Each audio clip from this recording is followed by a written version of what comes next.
Olá, irmãos, nós estamos na semana que antecede a Páscoa, mais especificamente no Domingo de Ramos, e eu queria convidar você a pensar hoje sobre a Páscoa, sobre a pessoa de Jesus Cristo, sobre a obra de Jesus Cristo e como ele é importante, Jesus Cristo é importante para nós nos dias atuais. Eu queria pensar sobre isso, sobre essas três coisas: a pessoa de Jesus Cristo, o ministério de Jesus Cristo, a importância da Páscoa para nós, baseado no texto de Marcos, capítulo 10, Evangelho de Marcos, capítulo 10, dos versículos 46 ao 52. Abra sua Bíblia e acompanhe a leitura que eu farei nesse momento. E foram para Jericó. Quando ele saía de Jericó, juntamente com os discípulos e numerosa multidão, Bartimeu, cego mendigo, filho de Timeu, estava sentado à beira do caminho, e ouvindo que era Jesus, o Nazareno, pôs-se a clamar: Jesus, filho de Davi, tem compaixão de mim. E muitos o repreendiam para que se calasse, mas ele cada vez gritava mais: Filho de Davi, tem misericórdia de mim. Parou Jesus e disse: Chamai-o. Chamaram então o cego, dizendo-lhe: Tem de bom ânimo, levanta-te, e ele te chama. Lançando de si a capa, levantou-se de um salto e foi ter com Jesus. Perguntou-lhe Jesus: Que queres que eu te faça? Respondeu o cego: Mestre, que eu torne a ver. Então Jesus lhe disse: Vai, a tua fé te salvou. E imediatamente tornou a ver. Seguia Jesus estrada fora. Nós estamos a uma semana da comemoração da Páscoa, o Domingo de Ramos, e esse texto é o texto que antecede no Evangelho de Marcos a entrada de Jesus Cristo em Jerusalém. Ele saiu de Jericó e começou a subir até Jerusalém. Na saída de Jericó, ele encontrou um cego. Lembrando, naquela época, ser cego, ter uma deficiência física, ter uma doença incurável, era considerado uma maldição por causa do pecado. Jesus Cristo já havia relatado para seus discípulos que ele iria para Jerusalém, iria sofrer e morrer no nosso lugar na cruz do Calvário. Os discípulos ainda não tinham entendido muito bem isso. E nós vamos ver que depois de que Jesus Cristo entra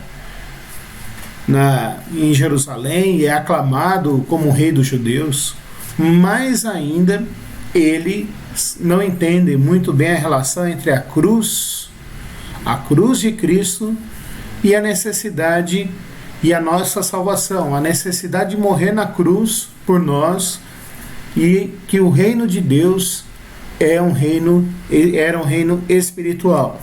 Bom, Jesus Cristo sai para Jericó, decidido a entregar-se por nós na cruz do Calvário. Ele é o bom pastor, como nós vimos com o reverendo Márcio essa semana. Ele deu a sua vida por nós e nós precisamos, e isso fez toda a diferença na nossa vida. Mas no meio desse trajeto entre Jericó e Jerusalém, no meio dessas 12 dias entre a saída de Jesus Cristo de Jericó e a sua morte e ressurreição, ele encontrou um cego de nascença. E ao encontrar esse cego de nascença começa a chamá-lo, porque entende quem é Jesus. Jesus Cristo já estava no seu 3º ano de ministério. Há 3 anos ele ensinava as pessoas, ele cuidava das pessoas, ele fazia milagres e maravilhas, e o nome de Jesus Cristo já era conhecido por todo Israel. Todas as pessoas sabiam quem era Jesus Cristo Nazareno. Se não o tinham conhecido pessoalmente, o conheciam pelas obras que ele fazia. E as obras que ele fazia demonstravam que ele era o Messias, o enviado de Deus, o ungido de Deus, o cumprimento das promessas feitas lá no Antigo Testamento. As obras que Jesus Cristo fez demonstravam que ele era o Cordeiro de Deus que tira o pecado do mundo. Demonstravam que ele tinha poder sobre o pecado, sobre a morte. Demonstravam que ele tinha compaixão pelas pessoas. Demonstravam que ele era uma pessoa que pastoreava e era o bom pastor das pessoas. O cego de Jericó conhecia a fama de Jesus. Olha só o que fala aqui no versículo 47. E ouvindo que era Jesus o Nazareno, pôs-se a clamar. O cego de Bartimeu reconheceu que haviam, pela sua audição acurada, pela sua percepção auricular mais apurada, ele conseguiu perceber que havia muitas pessoas ao redor. E ele perguntou: o que está acontecendo? E as pessoas falaram para ele: é Jesus o Nazareno. A partir do momento que ele soube que o Messias estava por perto, ele começou a chamar a Jesus Cristo de Filho de Davi, tem compaixão de mim. Quando a gente pensa em Jesus Cristo, muitas vezes nós fazemos algumas simplificações e algumas reduções. Nós simplificamos dizendo que ele é o Cordeiro de Deus. Às vezes nós simplificamos dizendo que ele é o filho de Maria. Às vezes nós simplificamos dizendo que ele nasceu em Nazaré. Mas um dos títulos mais usados para o Messias no Antigo Testamento é que ele seria da raiz de Davi. Ele daria continuação ao reino de Davi. Ele seria um tão bom rei quanto foi Davi. A Bíblia fala que da raiz de Jessé nasceria o Redentor. Jessé é o pai de Davi. Então nós podemos ser... Quando o cego chama aqui a Jesus Cristo de filho de Davi, ele olha para a pessoa de Jesus Cristo e reconhece que Jesus Cristo é o cumprimento das promessas de salvação, remidoras e de transformação do povo de Deus que estão lá no Antigo Testamento. Bom, essa é a primeira característica da pessoa de Jesus Cristo que aponta esse milagre. Esse milagre aponta que Jesus Cristo é o cumprimento de todas as promessas lá do Antigo Testamento, que falam sobre salvação, remissão, redenção, restauração do povo de Israel e de todos os povos. Porque em Isaías, nós vemos que a salvação não seria somente para o povo de Israel, mas seria para todas as nações. Que todas as nações ouviriam sobre o Messias, que ouviriam sobre o Salvador, que ouviriam sobre o servo sofredor, e que o glorificariam e acreditariam nele como Senhor e Salvador das suas vidas.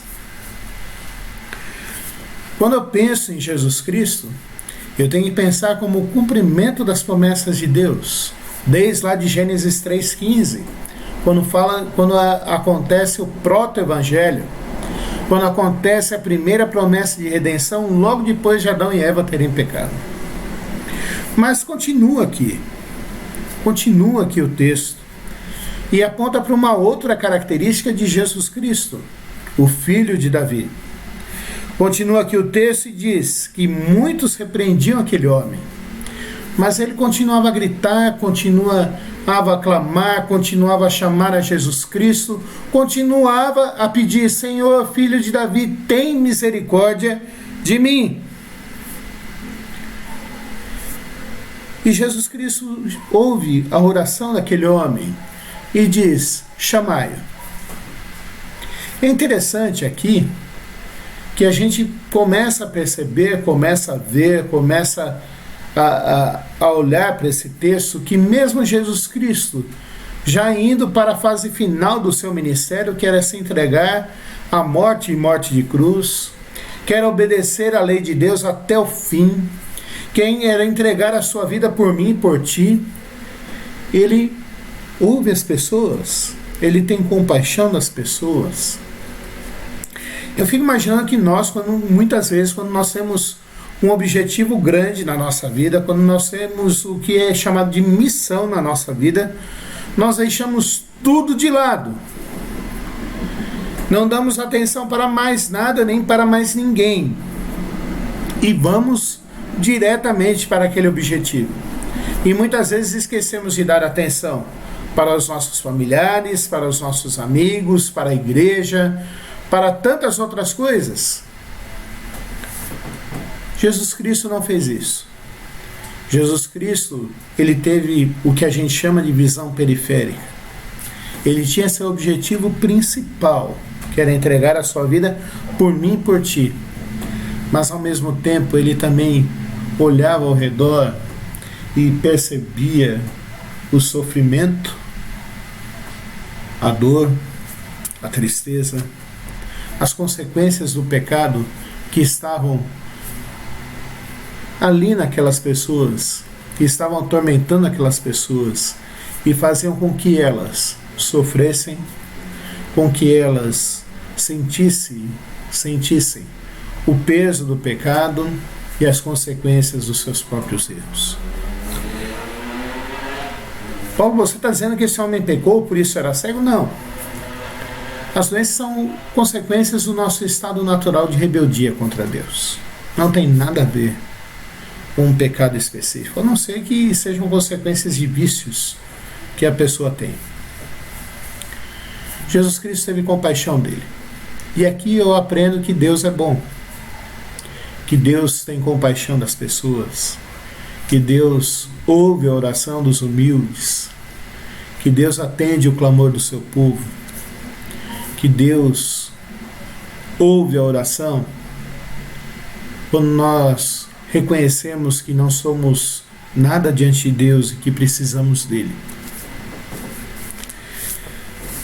Essa é a segunda característica da obra e da pessoa de Jesus Cristo.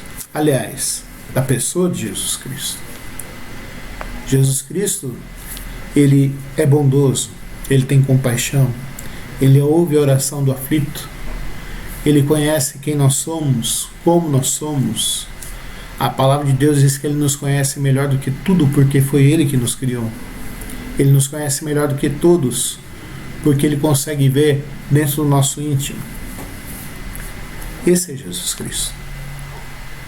Mas há uma terceira característica aqui que aponta para Jesus Cristo, que é o poder dele. Nós não vemos aqui Jesus Cristo usando de meios. Ele não usa um remédio, diferente de outro milagre que ele fez, curando outro cego. Ele não faz uma lama.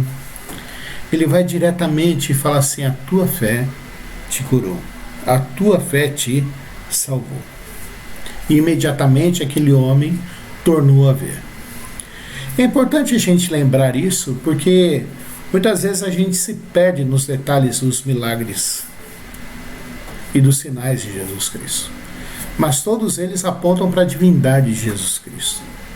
E esse aqui aponta para o poder maravilhoso, transformador de Jesus Cristo.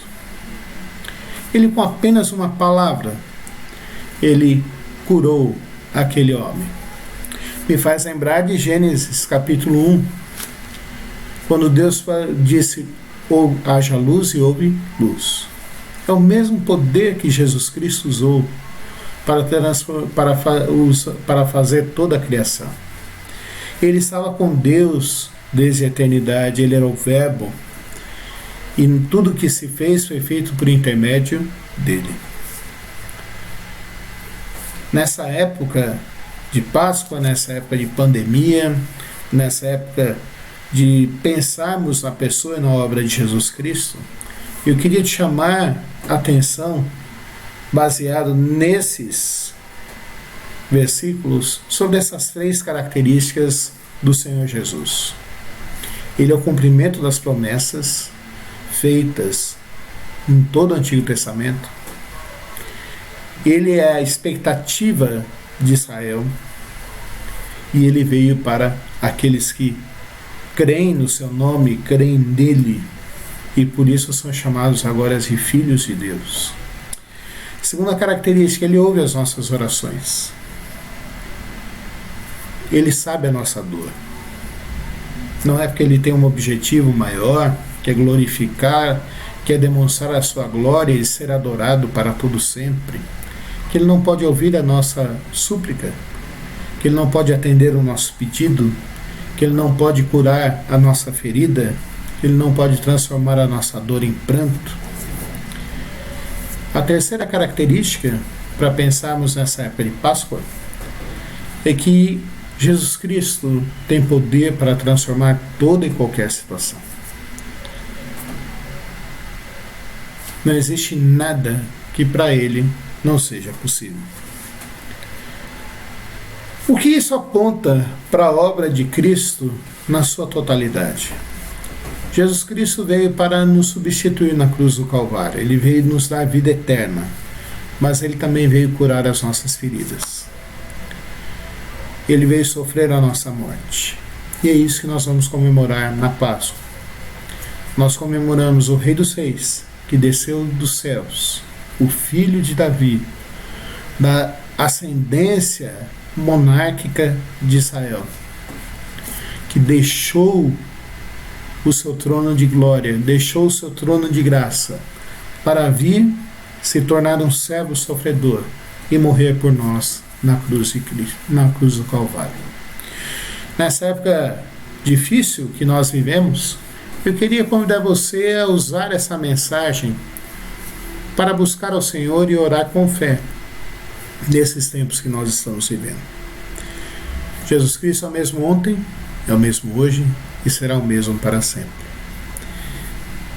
Ele é a promessa de redenção, Ele é o Deus bondoso e misericordioso e que se compadece de nós, sente a nossa dor. Ele é o Deus que tem todo o poder. Louvemos ao Senhor e busquemos ao Senhor nesse dia de domingo de Ramos, nos preparando para a Páscoa. Deus te abençoe.